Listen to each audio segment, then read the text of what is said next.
Welcome to Kingdomize, the podcast, where we discuss how to see our lives and our world through a kingdom lens, how to infuse kingdom culture into our families, our workplaces, and our cities, as we all participate in the dream of Jesus to see his kingdom on earth as it is in heaven.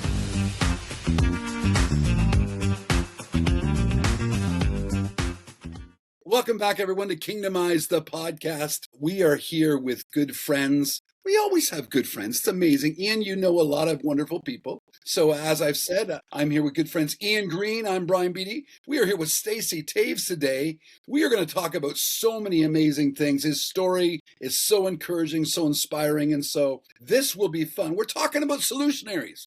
We're talking about people that believe what Jesus said when he said, I want my kingdom on earth as it is in heaven. And so these are the people that are taking that to heart. They're not just thinking about it. They're not just theorizing. They're saying, let's do that in real time. And that's what Stacey does in many different ways. He is a revolutionary that is bringing real answers. So, man, Stacey, you've done a lot of things. A seasoned entrepreneur, co-founder of Level Ground Coffee Roasters, a former pastor. You build businesses. You build communities on purpose. Over 30 years of championing ethical trade and sustainability. Man, it's so good to have you with us. And I can say this up front that a few years ago, maybe 6 or 7 years ago, we were out west in Victoria with you, and you had just finished your new building, and remarkable. And you showed us around that building of your roasting scenario, but it was bigger than that. The amount of things that you were doing were so encouraging, so inspiring. So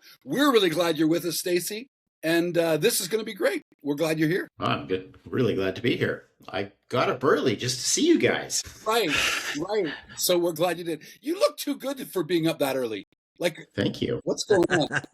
Did you cut? I've got this thing. Years ago, we excavated a swimming pond in our backyard. And I don't know what triggered it, but a couple of years back, I decided I should try going in every day year round, even if I have to break the ice off the surface in winter. Now, it's made it easier because not too far from the pond, I do have a hot tub now.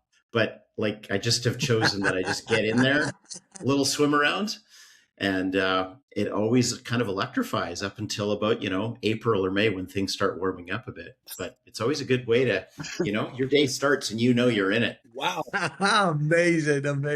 How long have you been doing that? 2 years, year and a half to 2 years. Wow. You're a better person than I am. You're a good human. Well done. Working hard at it. Yeah. And I'm not getting up in the morning saying, how should I be better than Brian? I'm working towards a different high bar than that. You have a higher bar than that? Oh my goodness. Yes, there's no competition. 100%. Well, we're glad you're with us, and thank you for your time. Your story is going to inspire a lot of people. You touch on so many different things with really amazing intention, which we want to get to in just a few minutes. So, Ian, what are your thoughts as we start today, and then we'll jump right in? Yeah, been looking forward to this since we've got it scheduled. I've met Stacey on and off for 10 or 12 years. I think I was on that same trip to the Level Ground new facility, seen it before that, seen it afterwards. And just, for years I've just watched Stacey feel challenged, feel encouraged. I'm just loving what he's going to bring today because it's a little unique. But it's going to be very innovative and encouraging. Yeah, 100%. Thanks, Ian. Yeah. So one of the things that you'd mentioned, Stacey, in your bio is that you're actively involved in 10 countries, serving and sourcing over 5,000 family farms. Amazing. Yeah. You're roasting 2 million pounds of coffee annually. Wow. That's the goal this year. Yep. Incredible. So we're just going to let you talk. We just want to hear, we want our listeners to hear who you are, what you do and why. So start as far back as you want, go and bring us up to date, and then we'll get into some of the why of who you are. Yeah. I'd say that when I go back, there's always been some unique things to what I've chosen to do. And I give a lot of credit to my parents who would give me a pretty hearty yes and bless you, seemingly believing that what I was going to do would probably work out pretty well. There's something quite unique, right? When people who you admire and spend a lot of life with are sitting there saying, go for it. Yeah. And there's probably been 2 significant junctures in my life where I chose to do something and they went, what the? But then after a little digestion, decided it was worthwhile also. It goes back, I can remember, as far as being when I was 12 years old, living in a different city in Vancouver Island. And I went to a school at the time that was new to the area that was founded by the church I attended. And I took the city bus to get to school. And the city bus went on strike. And it didn't just go on strike for a day or a week or a month. It went on strike for the better part of a school year. And we didn't know it would go on for so long with the bus drivers on strike, but it was 7 kilometers from our house, quite rural to get into town where the school was. And over morning breakfast, my parents were like, well, we have one car and Dad goes off to work with it early. So how is Stace going to get to school? And my dad just said, walk out to the highway and hitchhike. And my mom was like, splurting over her coffee going, oh, honey, we can't. He was like, he'll be fine. And I remember just what it was like as a 12-year-old heading off to grade 7 and hitchhiking beside highway number 1 down the center of Vancouver Island to head into town. And it was an adventure every day. Wow. I didn't know who I'd get to meet. And, that started a thing where when I was 20 years old and I was traveling from Canada to the States as a speaker at camps, I would end up, the stories. I would hitchhike across like British Columbia, Alberta into Montana. I'd meet an airplane pilot who had his own plane and he'd fly me to the next place. And I would go tree planting in northern BC for a season and my friends would drive their vehicles and I would hitchhike 1,500, 2,000 kilometers to get to where our first plant was. And so it just became normal to just travel and go places and do stuff in a very random sort of way, overnighting on someone's couch who I hadn't met 6 hours before. And then he'd like, I know of a party somewhere. It's not far from here if we drive all night. And then we'd be somewhere else.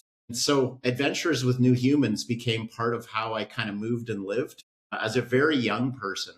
Buddy, there's a good title for a book, by the way. Adventures with New Humans. And we made it to tell our listeners what hitchhiking is. So in high school, I used to hitchhike back from school because I played football and there was no bus. So it was 10 miles from my house. But that was high school. We were 12. And so yeah, hitchhiking is when you stick your thumb out and people pick you up, people you don't know. So it's adventures with new humans. I love that. Yeah. When I ended up living in the Philippines, that ended up being the way we would travel around as well, me and my ministry partner.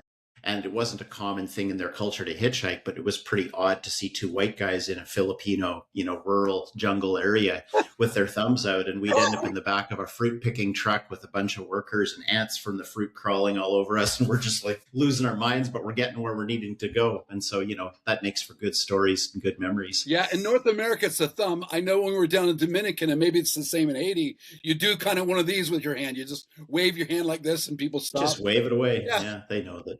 Wow. It's universal. Amazing. I need you. Yes. So you've met a lot of people in your journey. So keep moving forward. This is great.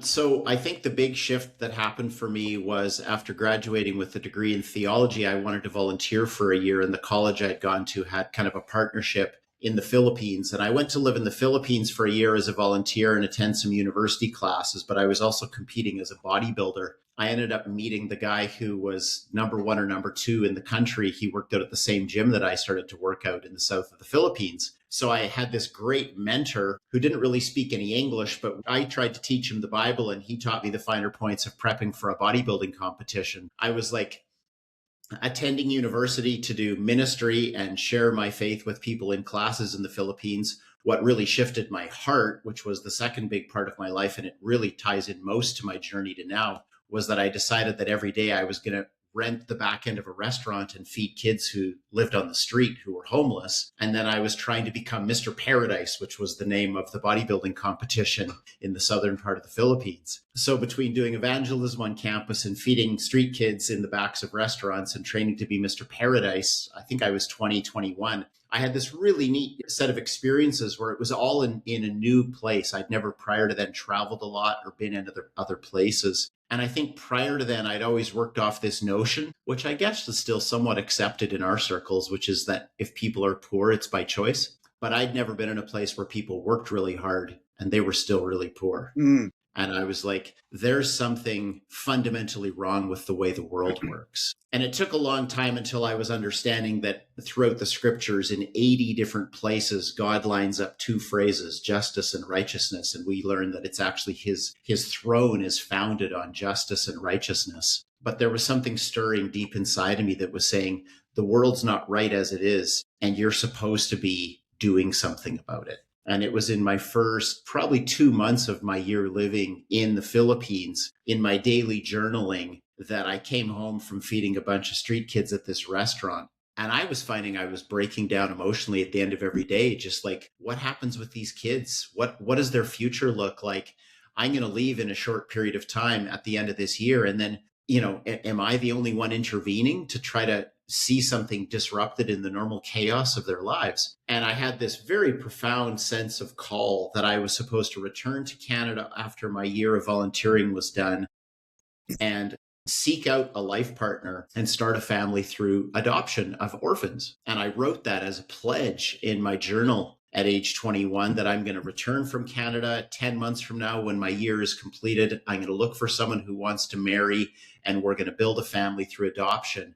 And the crazy thing was, when my year ended, I flew back to Canada, and within probably 18 hours, I had met her and we were already agreed on the direction. And I didn't know her before I left. Like, it was just, and that became normal. Just this fluidity to the green lights that the Holy Spirit would give me and say, you're supposed to go this way. And I'm like, okay, let's do this. And it's pretty remarkable just how God has opened up doors when I've said yes to what he's called me into. And, Amazing. Our eldest, who's our first adopted child, our oldest kid, he's 30 now. And it was at the same time that he was really coming into our lives that we were starting Level Ground Coffee, because in the process of adoption, I was like, I know my call is bigger than just family, though it's supposed to start there. I'm supposed to welcome as many people into the marketplace as possible to participate in the dominion of a just and righteous God. Wow.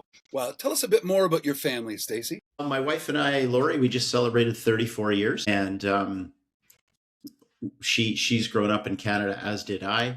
I had traveled more than she had, but we both had a desire to see something shift in the way the marketplace operated. And in our first year of marriage, we were actually traveling throughout Asia, revisiting places I'd previously been, and then going into new areas as well. And it was really meant to be an adventure with a bunch of volunteering thrown in. And in the course of that, 6 months of travel in our first year of marriage, her dad passed away, and it was a shocker. He was in his mid-40s. He was healthy, and he died of a brain aneurysm a week before Christmas in our first year of marriage. And we were volunteering in Hong Kong at the time with Vietnamese refugees who were kind of waiting in Hong Kong for a future to unfold. We returned to Canada without plan for that. It was a surprise. And our world started to take a path that just said, well, we aren't going to probably live internationally as first thought. Probably we should stay home with family members grieving who are kind of reliant on us. And I actually started out my first 6-7 years of marriage pastoring in a Chinese church here in Victoria, where we live. And then it was out of that role in ministry in a church, in a cross-cultural type of setting, that we came up with the idea of Level Ground, which is just taken from Isaiah's prophecy that described John the Baptist's role. Right? It was the same language of a Roman road building crew, that you'd mow down the mountains and fill in the valleys and make level ground, so that basically you remove the encumbrances that would prevent people from understanding and believing in a loving God showing up to change everything. Wow. Really, really good. So what were your influences then, Stacey, at a young age? I mean, you lived a lot of life by the time you were 20. What were the influences like coming out of Victoria? What inspired you to travel? What inspired you to... Because it also seems like you were a pretty deep thinker at the time, right? Like the justice, righteousness thing, that's not what a lot of 18, 19-year-olds dwell on, but it seems like it's been something significant and still is in your life. I didn't have words for it then. I didn't have language for it. And I would say that for the most part, I was probably into my 30s before I felt like I had allies. What people have noted to me as I tried to ruminate with their help on it is, wow, at an early age, you had a strong sense of agency, like you can do something about it. And I would say I give a lot of credit to my parents saying, go for it. And just a lot of like, this is unique, but it seems like the right path, whether it was starting a business when I had no business experience, pastoring with a very cross-cultural setting when I had no experience with that, setting out to adopt when I had no role models that I could look at who had adopted internationally. There were just things where the word that usually comes up is intentionality. There was a take stock of what's happening, get a sense of God's green light, and go, well, the obvious response to what you see is do this. And so it was like, okay, here we go. Let's start the adventure in that area. Yeah. How did a white Caucasian end up pastoring in a Chinese church? How did that happen? There was a posting on the hallway in the seminary where I was doing some studies, and I'd never lived in Victoria before. But the church said that they wanted to go from a Chinese only Cantonese speaking congregation to start an English congregation, and they just needed someone who was willing to jump in. So I interviewed for that, and it seemed like something that they were willing to go for. I've stayed close with that group all through because they still are in the city where I'm based. And it's pretty cool to see how that church has had an enormous influence on new immigrants into Canada. People from Singapore, Malaysia, Indonesia, a lot of Hong Kong, Taiwanese, and Chinese people. And some of our best family friends are people who we met through that Chinese church when we were running a trilingual youth ministry and when I was leading the English speaking ministry. Probably the best story I have from that is a Taiwanese family who was newly located to Canada, and the parents were probably in their 40s and they had 3 teenage kids. And now all of those teenage kids that were in our youth ministry have grown up, have married, have beautiful spouses. They all have children. And last year, that family with the parents and all their grown kids and all their kids did their family reunion in our backyard. And I think we had 27 of them join our family for a meal and a barbecue. And to hear their father of that family, who doesn't really speak English, through one of his adult kids say to me and my family, how, in getting to baptize each of his children and disciple each of his children, we've got to be part of the story of now their grandchildren, and their grandchildren are with some of my kids as leaders at Christian camps teaching sports. And it's like just the coolness of how God's brought that full circle has been really neat. Wow. Love that. Mm-hmm. So you pastored for a year and 7 years. Oh, 7 years. I'm sorry. 7 years. And did you start a Level Ground at the same time? Was that at the same time? We kind of had a sense that the business for Level Ground was going to get going, and I knew I was going to be doing like a side hustle of coffee roasting, but didn't know how that would play out. And my sense was my call to ministry has never been clearer, but it's now going to be manifest in the marketplace. I didn't really have anyone who said, wow, that sounds like a great idea. But I did have family members who were willing to lend money when banks wouldn't on the idea. And we really started all of our business and built our inventory on buying green unroasted coffee by having promissory notes and paying interest on loans from family members who said they would bank on us. It was remarkable for me to see how people would believe in the idea. And some of those uncles and aunts, my parents-in-law, were willing to do that at a time when no one understood what we were doing. The concept of fair trade hadn't really been put out there yet. The idea of thinking about where fields, farms, and factories were, where things were produced or hand grown or handled, or where the value added wasn't into the economy or the ethos of society. It was kind of presumed, whether you were in or out of the church when I was a kid growing up, that you built your wealth in North America on the backs of other people who you didn't know. Mm. And it was a revolutionary notion that you would pay fair and thoughtfully a living wage, that you'd consider that you would want to treat and honor people who were producers but unknown to you. It was just presumed you built an economic model where you profited on the anonymous, and then you donated or sponsored a child back into that country to drill a well or to give clothes or to provide a meal. There was a complete missing notion, church or not church,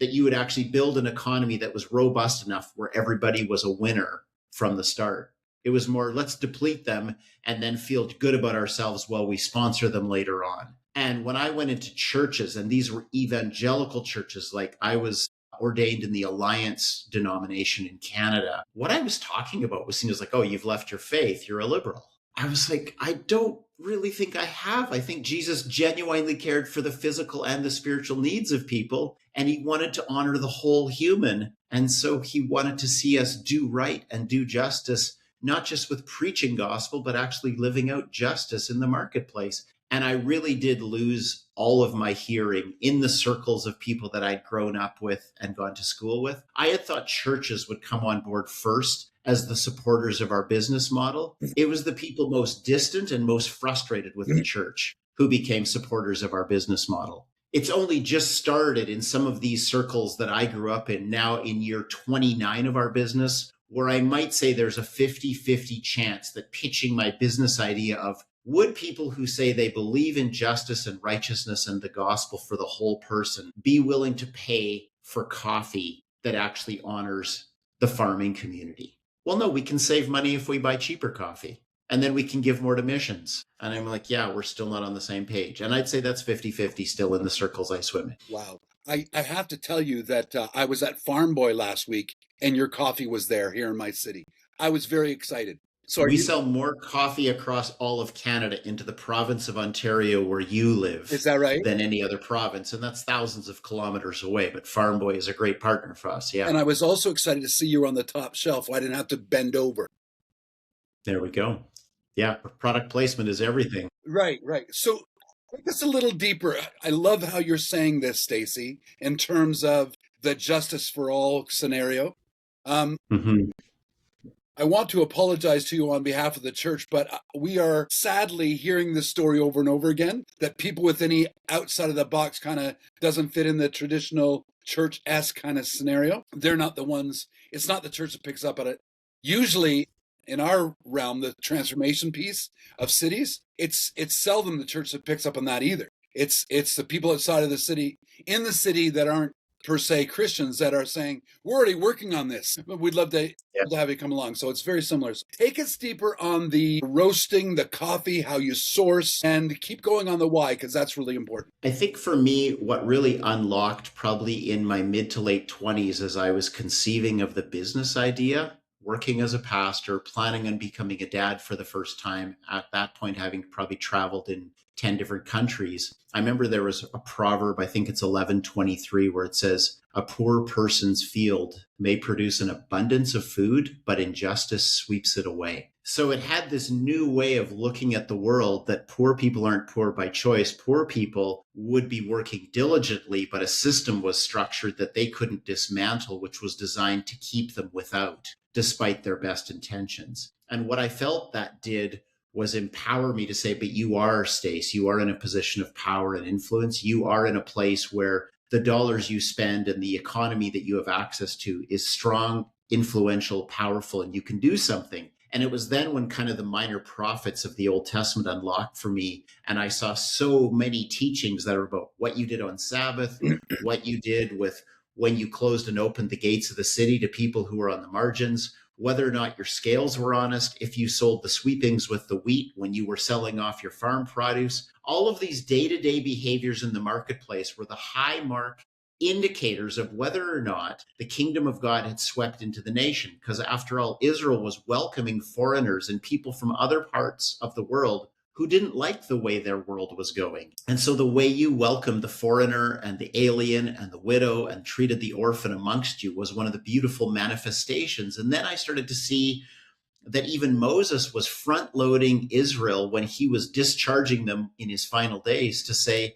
if you don't honor the Sabbath year in the way you treat the environment that you're tilling as agrarians, the nation's land will spit you out, take you as refugees into exile, so that the land can recover and have fallow years because you didn't honor and treat and steward the soil and creation as you were supposed to.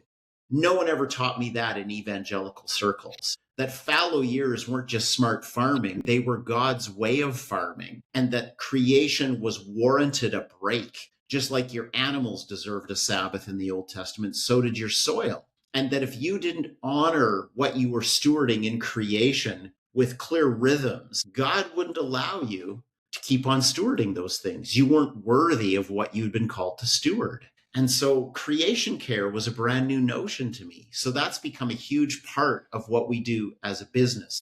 I can move from that maybe as a foundation to talk about kind of how we do, why we do. Yeah. We started out our business in 1997 with one other business partner family. They were from Colombia, South America, and my wife and I, and the two of us each called in by agreement one additional family. So two founding families each brought in another partner family for a bit more wisdom and a bit more money. We were all in our 20s. The older groups we brought in were in their early 30s and just kind of all on the cusp of becoming parents as well. There was a clear united faith thread in what we were doing. And because our clearest path to connection with farmers was through the country of Colombia, we started out with partnering with one co-op And our first purchase of coffee was half a shipping container because that's all I could raise the money for on green. We brought in 20,000 pounds of green coffee with no customers, no packaging, no brand, no design. It was en route and we were trying to figure out what we do. So I started speaking in churches. This was where I kind of got my bubble burst. I thought that if I talked to people of faith,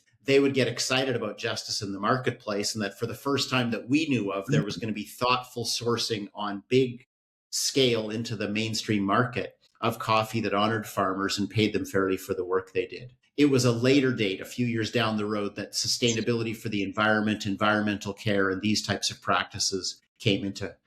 So I was speaking in churches, and I wasn't finding people wanting to buy our product so much, but I had this amazing break. The very first time I presented the concept of level ground, I talked about really our original model was mimicking 10,000 villages. 10,000 Villages was started by Mennonites in the US and in Canada. MCC, Mennonite Central Committee, was like this relief and development organization that Mennonites had started. And they started stores in the US and Canada, and they would sell and tell. They would tell the story of artisans and producers, and then they would sell the product that these people had made. And it wasn't food, right? It was handcrafted things like a salad bowl or a wall hanging, often with reclaimed or upcycled goods. So it was very thoughtful environmentally and very honoring towards the people. And it was all volunteers running 10,000 Villages stores. And a Dutch man in the church where I spoke heard me talk about the model of 10,000 Villages, though he'd never been in one before.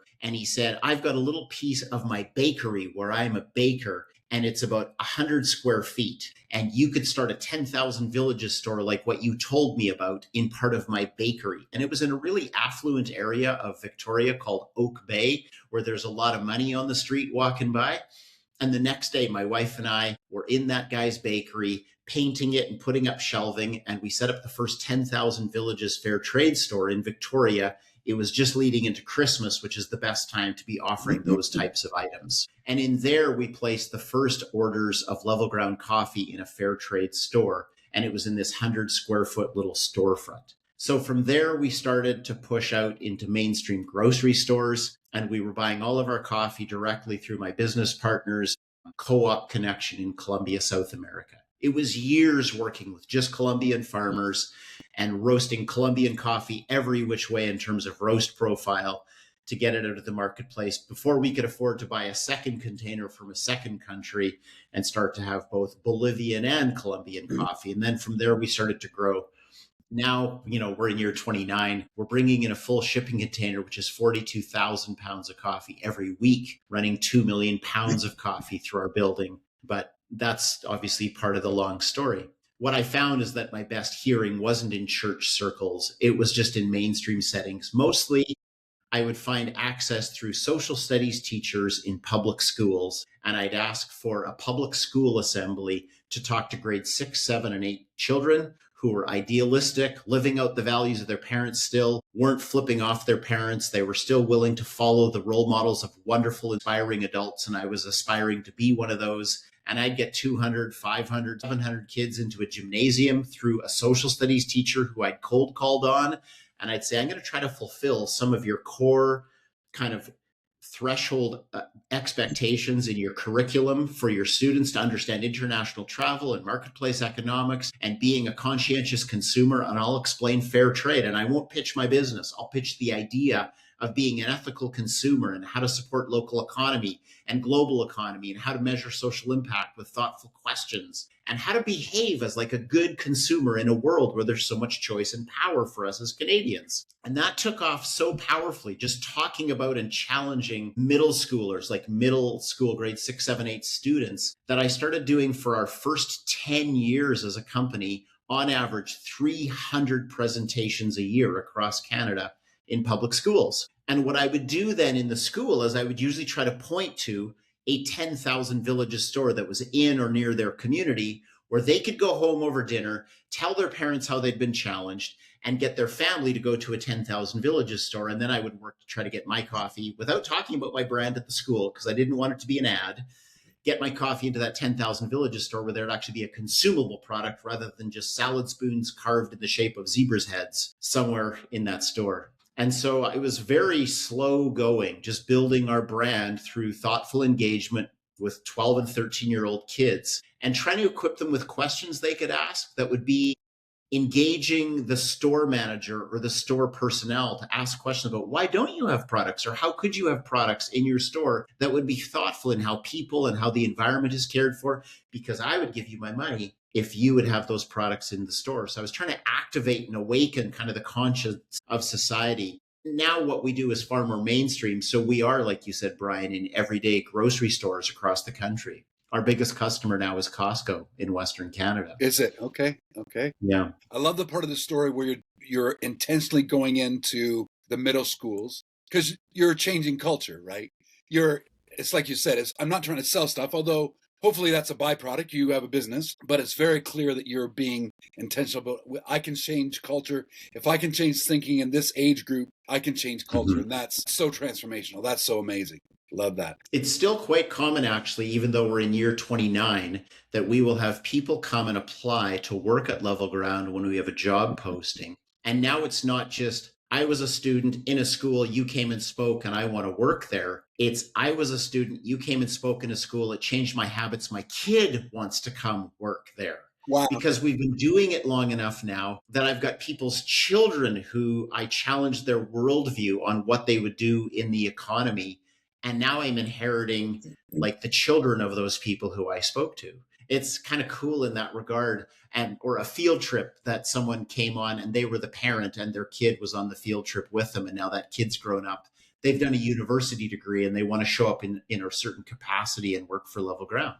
Like there's nothing more enriching than that for me as a person in the community. That's remarkable. Stacey, how did you stay inspired in all of this? Like, you know, you're going to churches, they're not responding. You're going to schools and you're going to other places and they're taking in what you're doing. Like, how did you stay inspired and go, well, forget this, I'm going to just do this now? Like, what kept you moving that way? It feels weird, but I didn't really get a sense of external inspiration for what I was doing. I felt I was more than a decade into it before I even felt there was someone who was really like overtly inspiring me as a role model. I did see the inspiration of 10,000 Villages as a brand, and there was at least 3 things that I wanted to do distinct and unique to what they did. I didn't want to use volunteers for our business model. I wanted to pay people.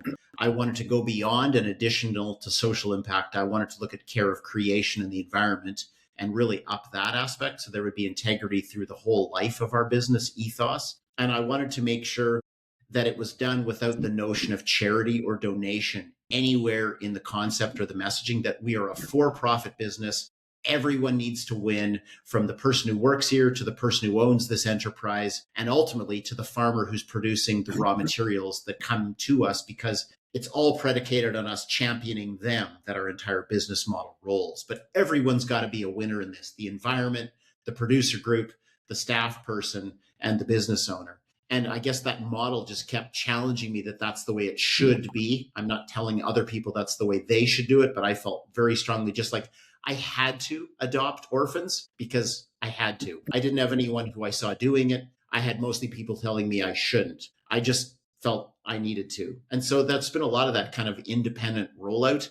But when someone gave me Ed Silvoso's book, that was a turning point. Ed Silvoso's book called Anointed for Business, because he had had a journey where he was in business as a banker, and he kind of sensed as a business person when he was making good money, the only time pastors looked at him was, could he please donate to the church's causes? Yeah. But not really an awareness that the church was supposed to be blessing and honoring the business that he was in. And I kind of felt for him in that regard. I wasn't making money, so no one was coming to me saying, will you donate? I was just busy trying to change culture in schools and in churches and in the economy. And I just didn't sense that the church was that interested, because most of the time churches wouldn't even choose to drink our coffee, even after I'd presented or tried to preach there to challenge them on. So it's a 29-year journey. And I think what I'm hearing, Stacey, it was evolving. It's evolving. So you had the feeling of, you know, righteousness and justice, couldn't articulate that, didn't have language to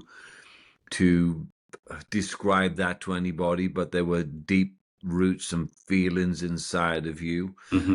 I mean, that's pretty amazing. But through the 29 years, okay, so you've got language now for what you do, but what has evolved in your thinking? What has got more concentrated? What have you had to punt off that maybe was interfering with those initial feelings and thoughts that you have. So now, I mean, it's a very clear mandate that you are operating under now. I'm sure year one is quite different from year 29. I think there was another turning point for us as a business. There was for me personally. We're in facility number 5 now, but it was when we were in facility number 3. We were growing quite quickly. Our facility was at the end of a 1 block long dead end street. And it was the day of the week that the big, huge dumpster truck was coming to our facility for its weekly visit. And these are the big trucks that have the forks on the front, and they go right into the big dumpster, and they lift it up and over the cab of the truck, and it dumps, and then it comes back down. And our roll top door, because it was a warm, sunny day, was open in the warehouse. And you could see from standing in the warehouse the truck coming down the road. And all the staff who were working in the warehouse knew it was garbage collection day. And they scrambled all through the warehouse as the truck was driving towards us, grabbing bits of broken pallets, busted up packaging, soft plastic. It was anything and everything that would get taken away in the dumpster, because you realize in waste management still, you get paid for the visit. You don't get paid for the contents. And so if the dumpster is really full, then the premise is you get good value. If the dumpster is really empty, you kind of wasted your money. And still no one rifles through the dumpster before it gets dumped into the truck going, what's in here and what's the environmental impact of what's in here? It could all be styrofoam that'll last for 1,000 years and not break down. And it could be something that will just turn into soil in the next couple months. So everybody was heaping the dumpster as full as it could to get maximum value. And I watched it dump. And the staff were just like, woohoo, we did it. We hit it at the last minute as the truck arrived. We hammered that dumpster full. And my heart, I'd never seen it environmentally before, but there was like a bit of an epiphany. I was like, something's truly broken. I'm not even thinking of creation and how we care for it. And I found out about a guy who lived in the area who was like, you can control and understand the flow of your waste management throughput in your organization. I'll do audits with you. And his name was Jason. And I brought him over for an afternoon, and he walked through our facility. He's like, well, this is soft plastic. And this is polystyrene, and there's 3 different streams of polystyrene. There's big rigid pieces, there's packing peanuts, and there's contaminated with food. And you have to have 3 streams just for polystyrene. You have to distinguish gable top cartons from hard plastic cartons. And I had to learn the language and the understanding and the destination and the cost for all these different things. And we realized we actually had 13 different items in terms of how end use or end upcycling or recycling or repurposing would go. We had to put things into 13 different categories. And the goal ultimately was no landfill, no garbage. Everything gets upcycled, composted, recycled, and we should pay for it to become the next generation of something. We can't just dump it in landfill. And I was like, I can't believe I've gone, like I was probably in my late 20s at that point. I've never even thought about this before. See, blue box recycling wasn't even really existing yet. And so there wasn't really language or the idea of recycling. Just everything got tossed away and disappeared. And so this is, again, another notion that was pretty prominent. You didn't think about where things came from, the farmers, the fields, the factories, and you didn't think about where things went to. Everything came from nowhere, and everything disappeared to somewhere. Just this complete lack of connecting the dots of how you sourced and how you dumped. Kind of a Wild West mentality to just pillage and use what you need. And so for me, this was like, whoa. So we had what we used to call lunch and learns. Every month, we would buy lunch for our staff, and we'd try to work on one area that we wanted to increase the capacity or the aptitude of our team. And we did our first lunch and learn on being a 0 to landfill facility. I bought pizza for everyone, and we sat people down, and then it was this rigorous, here's the 13 streams. We purchased a shipping container, 20-foot long metal box, and put it beside our facility and put up signage with containers for all 13 waste streams. And we said, every single item you touch has to go into one of these. And see the dumpster? We canceled the contract. We paid the penalty for canceling the contract. There is no more dumpster starting next week. So enjoy your pizza, but everything has to be stewarded from now on. And I think 2 staff lost their minds. They were just like hostile to it, and everyone else adapted. And from that day forward, because of the dumpster epiphany, we became a 0 to landfill facility. And that's like 24, 25 years ago now. And so from that, we started to see and unfold a whole bunch of other things. And I adapted a new, premise in my mind. I want to be the puppy at the party. I want to be the person who's eagerly going up to everyone and saying, what do you have for me? What can you teach me? What can you show me? And I might make mistakes and I might knock things over, but please, please, there's got to be a way to an integrity way of life where there's things I'm completely missing out, because I was completely blind and I was pushing 30 and I'd never thought about stewarding my waste before. And I just couldn't believe that something so big right in front of me I'd never even thought of. Wow. And so from that, we started to think about, how do people get to work? What does the commute look like? And we built something into our software that when every person got to their first day of work at level ground, we noted the GPS coordinates of their home and what their commute entailed. And we looked at the fact that you should be able to find a way to get past and get around one person driving a fossil fuel burning vehicle to get to work, which is still the main Canadian way to commute. And I said, I want to honor every single way to get to work other than one person in one fossil fuel burning vehicle. How do we honor and reward and incentivize every other way? So we came up with a green commuting subsidy that gets paid onto your paycheck every 2 weeks. And it has all these facets that basically say anything you can do, we will reward. So if you self-power, ride a skateboard, ride a bike, walk, you get paid for every kilometer of commuting. If you carpool with someone else, the driver and the passenger get paid for the carpool.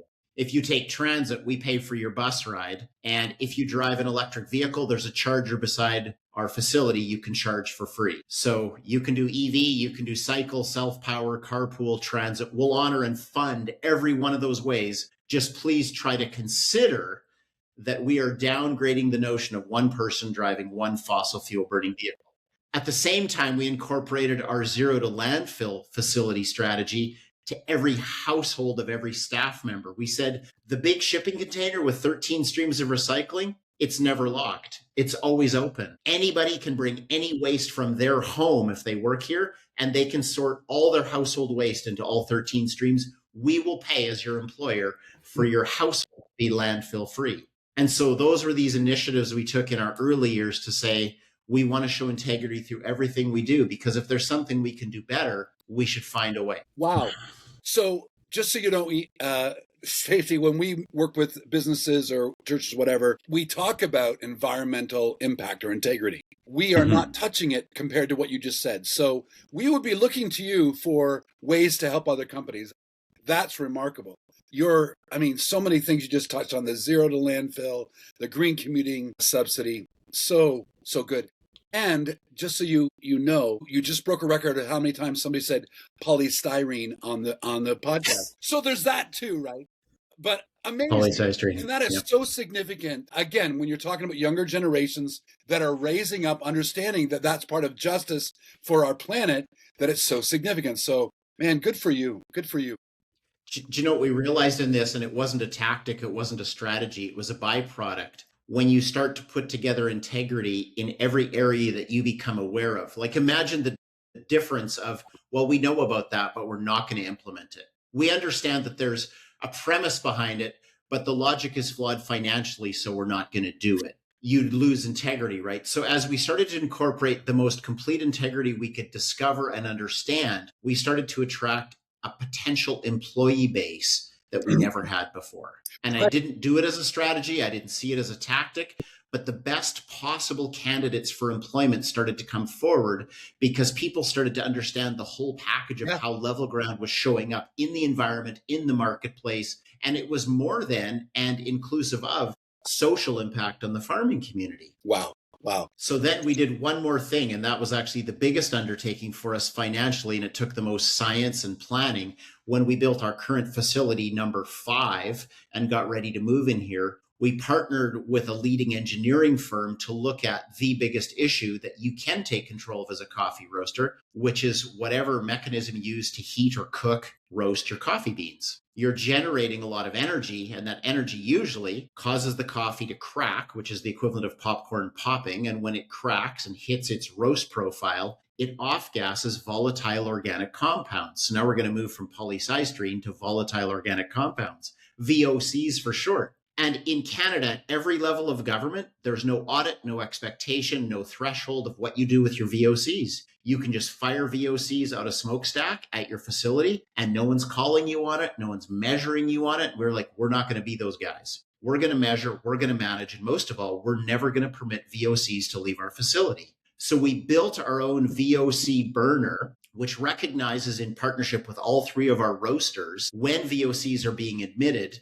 during the roast cycle. And it not only burns them off, it recaptures the heat that was generated in burning them off and returns it back to the beginning of the loop. Now, it took us over $100,000 in a couple of years to build that and to patent it. But this big unit that sits in our roasting room manages all the air and recycles and reuses all the heated air. It's the equivalent of over 100 Canadian homes' energy use. And it was a 43% reduction in our natural gas needs for the facility. So it made good business sense, but it required an enormous amount of initiative and learning on our part to build it concurrent with a 20,000 square foot facility so that when we were ready to roast, it was ready to manage our air. We don't know of any other roaster on scale to what we're doing, managing their emissions, but it's the single biggest issue.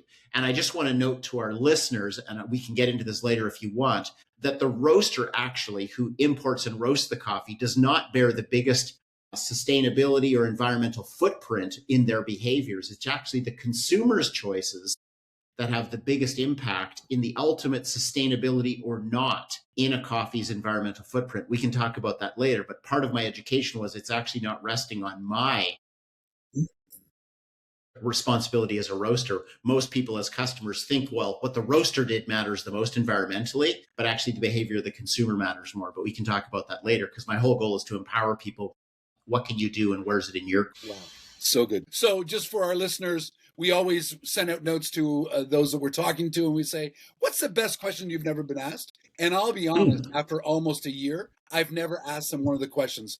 I really like yours. So here's the question you've never been asked, but I want to talk about this. The relationship between success in business and the blessing and favor of God. I think that's such a needed discussion today. What's your thoughts on that? The connection between success in business, the blessing and favor of God. I know that what people have studied and learned in psychology is that we tend to give ourselves the benefit of the doubt when things go well. So it's quite common when people are experiencing what they define as successful outcomes happening in their lives. They're not prone to audit what happened and go, what did I do? What part did I play? And conversely, when things don't go well and don't meet our success markers, we often are quite personally blind to attributing some of the lack of success or failure to our own areas that we could potentially grow in. I could say things didn't go well. Well, it's clearly because of Ian, because Ian was part of the project and Ian's got some issues that he's not worked through. And I'll very overtly, it seems, build my narrative to presume that I'm safe and I didn't have a lot of responsibility as a stakeholder in what didn't go so well for me. So we tend to be blaming others when things don't go well and noting how awesome we are when things do go well. And I think those are incredible oversights, but they're strongly my defaults. I'm strongly defaulting that way. And then, you sprinkle a little bit of Jesus dust on what you're doing. And then you go, well, of course, God's blessing me. And yet very often it was people within the church and in the structures that I'd grown up in that I found that were the least inclined to actually be a part of or honor what it was that we were striving to do. So I wouldn't say, Brian, that in formulating that question that I shared with you, which I've never been asked, that I have a wonderful insight in it. I just think that it's an interesting thing to play around with and go, how much am I giving credit to great? I should probably interject something else. Some of the best minds in our business don't honor God as their Lord and Savior. We've got people in our business who are just amazing at what they do. Yeah. And they're not on board with alleviating poverty for the kingdom of God the way I am. They just think it's a great idea that people get paid fairly. Yeah. So they've got justice as they see it. Yeah. But they don't have justice as I see it. And I'm like, I'm totally okay with having a different view of what your why is. We're just all agreed on the fact that we don't want people to be ripped off. We want to see them honored and paid a dignified wage for what they do.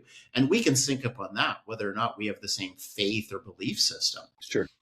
And so I don't want to discredit great minds working well with discipline and tenacity who are doing great work and say, oh, God's so good. And then because isn't it so common that some of the best things that God brings us are through people? Yes. People are, in fact, the conduits of God's blessing and favor. And maybe I'm answering my own question just in thinking it out loud. I think by having a really big why, we do this for the sake of seeing thousands of farmers do better. We welcome people with big giftings and big visions to join us, regardless of their worldview or faith bent. And I think in so doing, we get some of the best image bearers showing off God's wisdom and insight and cleverness, manifest as people who do marketing, manifest as people who do operations. Yes. And yes, God's blessing, but maybe not in the pixie dust way that we might think, but actually using people as conduits because they're great manifestations of God's goodness and wisdom in how they carry themselves. And it's probably both. There's probably a little pixie dust when you get an idea to go, I'm going to marry somebody and tell them we're going to adopt a bunch of people. And 18 hours later, you have them. Well, that's got to be a little pixie dust, because when you were saying that, I'm going, he's never going to find that person. And 18 hours later, you do. So there's probably a bit of both, the little pixie dust and then honoring God in what we would call the mundane. So we talk about seeing God in the miraculous and the mundane. Amazing. Yeah. And I think this is a dialogue that needs to happen more and more, especially as we move into this transformation dialogue about what is success, what's my role, what is God's role, and what is the favor of God, and what happens when it doesn't look like I should have done that. Anyway, so many good thoughts there. Stacey, how do people get a hold of you? Because they are going to want to know more about what you do.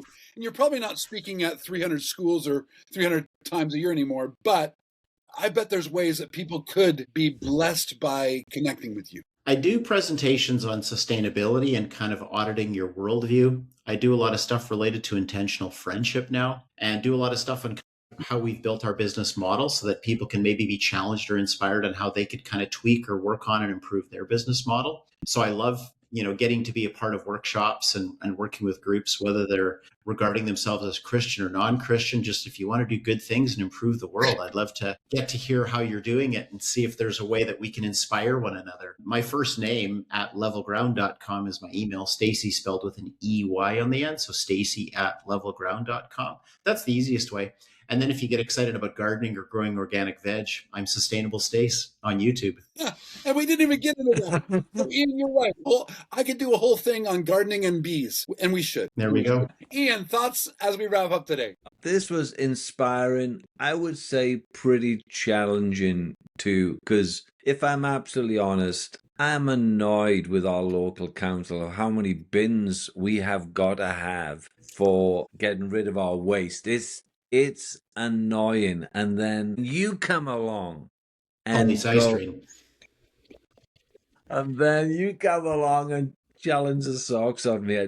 I just thanks for that. And giving a biblical basis, a theological view on it, caring for creation. I love all of those thoughts. Some of them are new to me. I've danced around some of them, not thought nowhere near as deeply as you have, and definitely not execute like you have, but appreciated this conversation tremendously, Stacey. Thank you so much. Thank you so very, very much. Yeah, really good, Stacey. Thank you again. And clearly, you are a solutionary. You are someone that thinks about the kingdom, not just to do that. And there's a lot of thinkers out there.